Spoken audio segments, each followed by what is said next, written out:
Alright, hello all you crazy people out there, my name is Dragonite, and welcome back to Harvest December. With sounds this time, hopefully. I realized just recently that I've been recording the last dozen or so videos without sound, and very unhappy about that. Anyway. Hey. It's hard eating lunch with one hand while I'm reading a magazine, I thought, as I dug into Mom's handmade sandwich, lunch, sandwich, whatever. I was complaining about the difficulty of my position, not the food, I told myself. But still, I couldn't help to hope that there would be at least one item that didn't come out from a reheated aluminum pouch. Since I had spent all my money the previous day, even my milk coffee was an expensive treat. I remembered Yuki grumbling that my choice of drink wasn't something that suited the food she cooked. I opened my phone and looked through the photographs stored inside. There was a picture of Yuki trying to feed me with her chopsticks. Why do you have a picture of that? Today it was exactly 1 year ago. I looked at the photograph several times a day, and when I did, I would sigh. What a wimp I was. What a wimp I was. What a wimp I was. What a wimp I was. I was doing all I could. It was hard putting the effort into something where I couldn't read the outcome. No matter how hard I tried, I could never feel the things that I was doing. I could never feel sure I was doing the right thing. But this was all that I could do. Maybe there were some other options, but I couldn't see them. Won't you change what you're trying to do? I kept thinking back to Ao's question. I'm doing my best. At least I was doing something. That was my only hope. What if my plan really worked? Is that it? Let's say Yuki forgave me and came back. What would that be it? Is that all I have to do? Won't you change what you're trying to do? There it was, the question again. I stood up and walked over to tap my friend on the shoulder. Masaki! Kohai looked back at me. I need your help. Won't you change what you're trying to do? Of course, this is the new reality is merciless, isn't it? Would everything be alright if just me and Yuki turned out okay? Huh? What? What did you just say? Nothing. Of course not. Well, that was unexpected. I had brought our newest member of Mizuho's patrol group, and she was just as happy to receive him. Just as we did our rounds, Masaki, let's rest. Kohai raised a white flag. That was really unexpected. Kohai, we've only done one round. Are you getting tired a bit too easily? Unlike you, I haven't been running around in the snow every day. I'm not used to this. I was witnessing the power of diligence. Even Kohai would get weak if he got too lazy. I never thought there would come a day where I would beat Kohai in anything physical, so this somewhat pleased me. Well, I suppose it's not too bad getting tired if it's just tired out like this just once in a while. Are you being sarcastic? Give me 3 days and I'll regain my stamina. You know I have a reason why I'm out of shape. Hey, at least this would keep things off your mind, I answered, because there was an understanding between us. I didn't need to ask. He really didn't seem tired. He sat down in the snow. He looked small as he hugged his knees to his chest while he sat there on the flat ground. So Mizuho's been doing this every day, huh? And she gets angry too if you rest too much. It occurs to me that Kohai is losing a physical battle to his little sister, which I find hilarious. Where does she get all of her energy from? I hate to say this, but we're supposed to be men. I think we would have managed to keep up with her not so long ago. So you're saying we've turned weak from the recent events?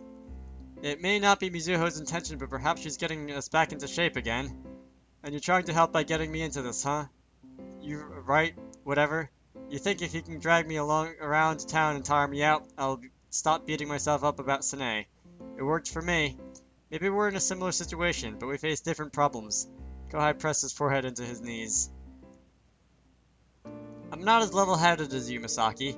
And I've had this problem for such a long time I don't even know where the problem begins and ends. It's like a parasite that's grown with you. The problem is embedded into me so deeply, no matter how much I run around town, it's not going to leave me alone. I see. I understood what Kohai was trying to say.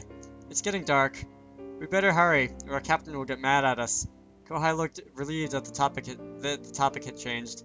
He stood up, dusted his knees, and began to walk away. Kohai had misunderstood me. Kohai. What?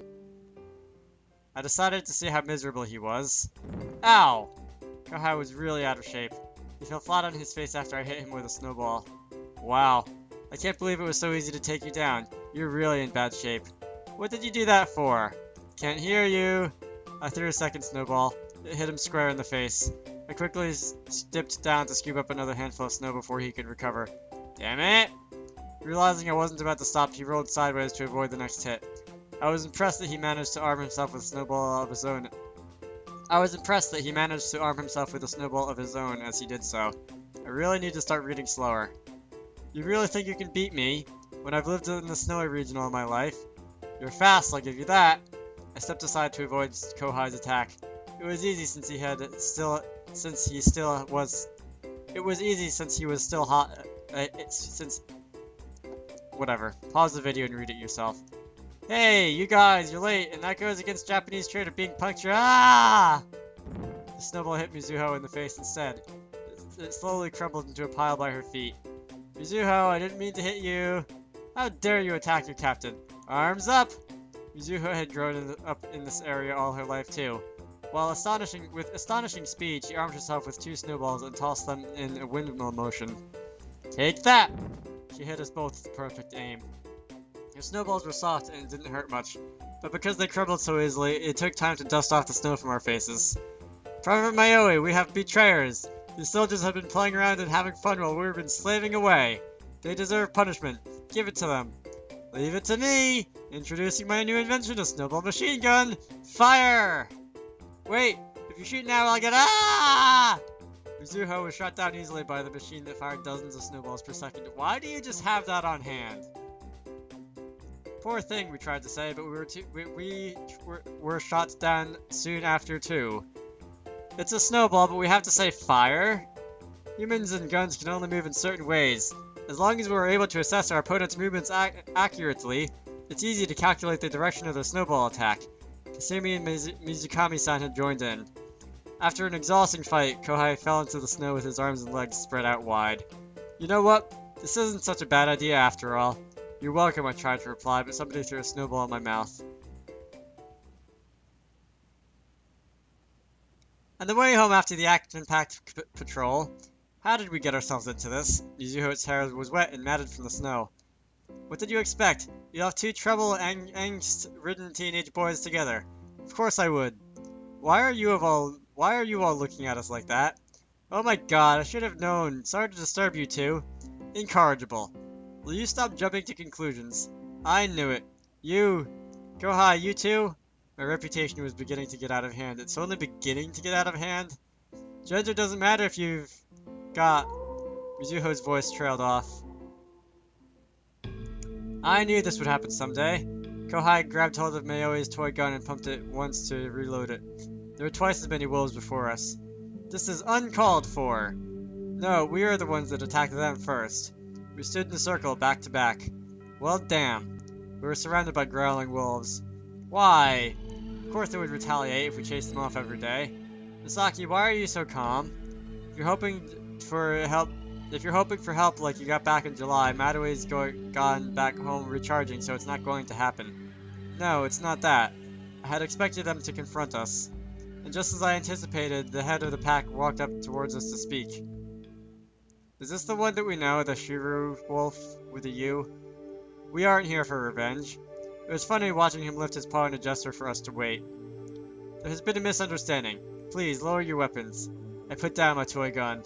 Masaki, if they really wanted to attack us, we stand no chance against them anyway. The others nodded and lowered their weapons too. What misunderstanding?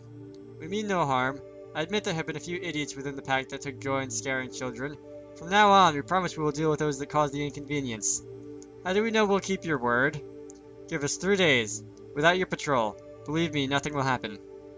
Wait, why the sudden truce? We need your help, and it is a nuisance having you chasing us around every day. All the wolves gathered in one spot and sat quickly with their leader of the pack. It was their way of showing that they meant no harm. Is it that you need to spread the word that you will all be walking around town for a while? That is correct. You are indeed worthy of Shiro-sama's affections. Huh? How did you come to that conclusion? What would that mean? Mizuho asked. If we explain to the people that the wolves are harmless, they will believe us. It will be more convincing coming from the patrol team. It was Mizukami-san that answered.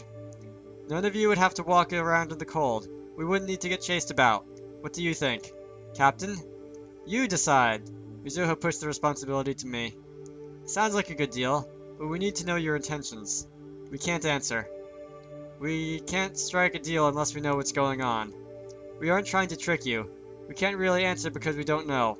We've only had orders from Shiro-sama to walk around town and watch what's going on. I thought about it, and I studied the wolf's golden eyes. I didn't know anything about wolf behavior, but still, he seemed sincere. I mean, the first thing you should know about wolf behavior is that they don't normally talk to people, right? The deal was good for one of us. The deal was a good one for us, but it didn't lessen the workload for the wolves involved. They still had to stray around town, even when they didn't know what their purpose was. They were simply going on with the duties as told, as a servant would. Can I ask you a question? The wolf nodded like a human being. Were all the tricks played about town intentional? Were all the tricks played about town intentional so you could lure us out to make this deal? No. That happened when Shiro-sama's powers were unstable. When that happened, some of us may lose control. But we would never harm people because Shiro-sama's powers never disappear entirely.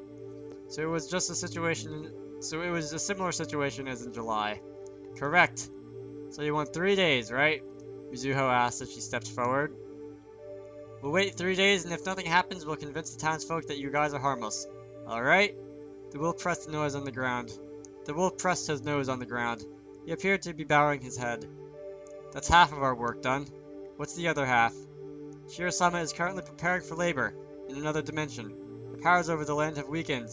When we have come out, and the weather has gone mad. But Shiro-sama is not the only person responsible for this state. Wait. Alright, I got that.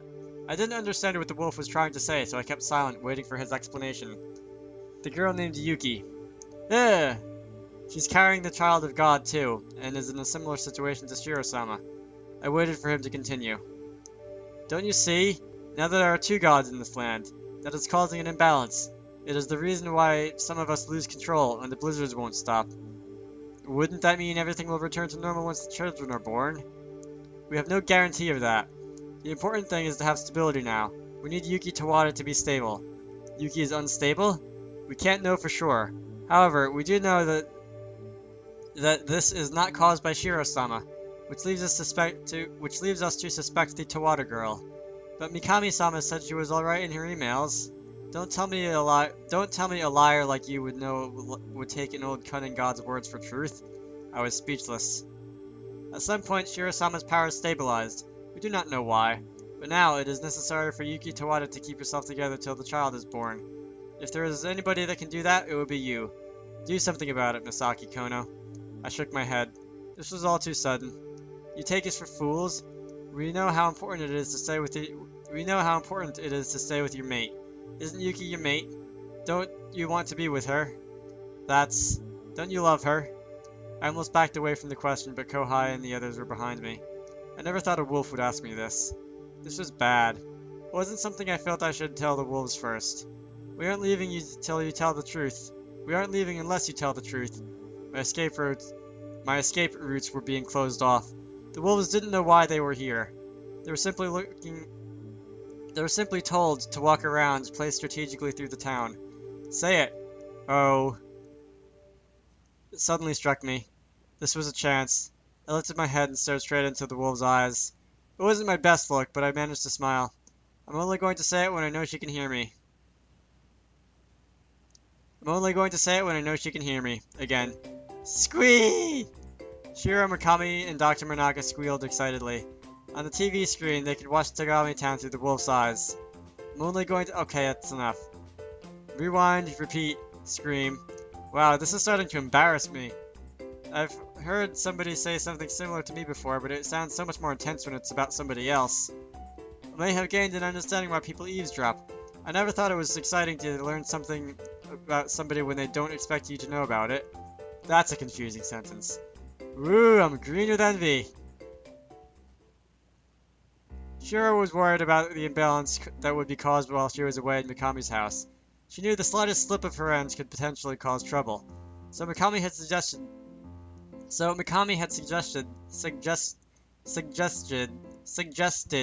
she create a team of watchdogs.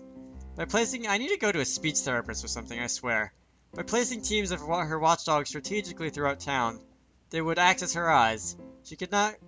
Should any trouble occur, like minor spirits coming out to cause havoc the way they did in July, the wolves would take care of it. Occasionally, Shiro's control over them would slip and some of the wolves would start playing pranks. Thankfully, when that happened, Mizuho was there to take care of the wolves. That Mizuho girl is a funny one, isn't she? Even I can't stand up to her. Mikami was right. Some people were able to overcome large problems if they weren't a big deal. Mizuho Toyama was one of those people. Can I change the channel? I've had enough of Masaki now. Everyone nodded. Mikami pressed a button, and the screen divided into 9 smaller ones, each showing a different part of town. Each screen had a little note showing the time and place, so it was easy to keep track of what was going on. The wolves were transmitting information from the town to the TV right in the living room.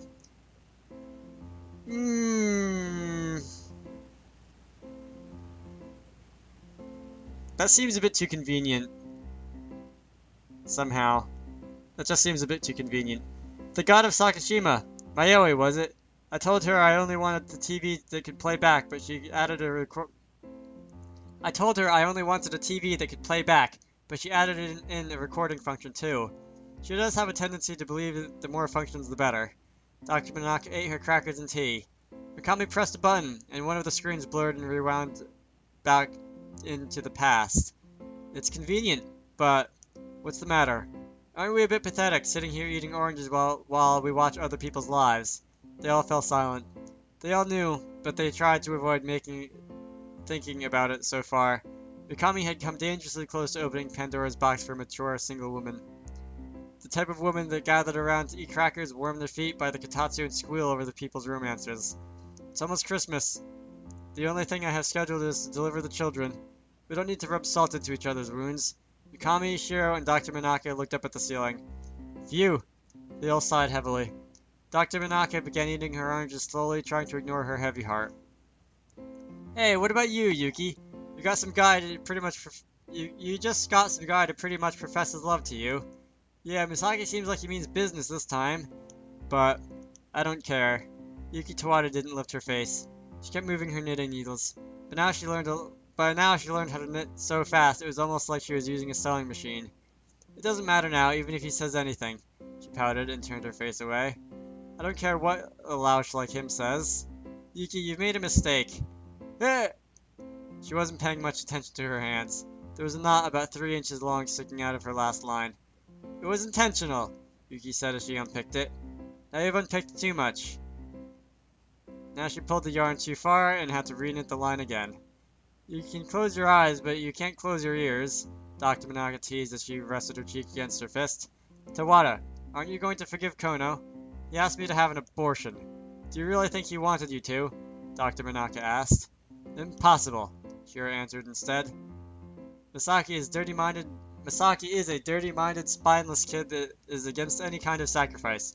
He'd rather put himself in a difficult position than get anyone else in trouble. See how much trouble he's got himself into this far, Mikami commented.